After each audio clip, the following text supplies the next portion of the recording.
मंगळवारी बसस्थानकात अचानक काही प्रवाशांना मारहाण करणाऱ्या माथे फिरूने गुरुवारी पुन्हा एकदा गोंधळ घालून एका प्रवाशावर हल्ला केला। यामुळे काही काळ बसस्थानक परिसरात भीतीचे वातावरण पसरले होते। तथापि पोलिसांनी शिताफीने त्यास ताब्यात घेतले आहे। मंगळवारी माथे फिरूने प्रवाशांना मारहाण करत दुकानदारांना दमदाटी केली आणि गोंधळ घातला होता। परिणामी प्रवाशांनी त्याला चोप दिला होता।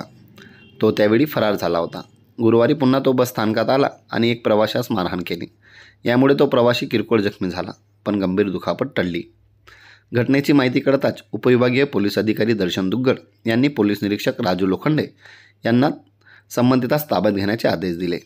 वनसिंग पाडवी व श्रीकांत माळवी या पोलिसांनी शिताफीने माथे फिरूला ताब्यात घेतले आणि त्याला पोलीस ठाण्यात आणले। त्याने सुरुवातीला प्रतिकार केला, पण पोलिसांनी त्याला काबूत केले। तपासात त्याचे नाव मनदीप सिंग जगजीत सिंग चीमा वय 31 असे असून तो पंजाब लुधियाना येथील रहिवासी आहे। कामाच्या शोधात तो तळोदा येथे आला होता। पोलिसांनी त्याच्या कुटुंबियांकडे संपर्क साधला असून त्याला लवकर लुधियाना येथे पाठवले जाणार असल्याचे सांगितले। घटनेनंतर स्थानिक प्रशासनाने बसस्थानकाच्या सुरक्षेच्या उपाययोजना वाढवल्या असून अधिक पेट्रोलिंग सुरू करणार असल्याचे सांगितले।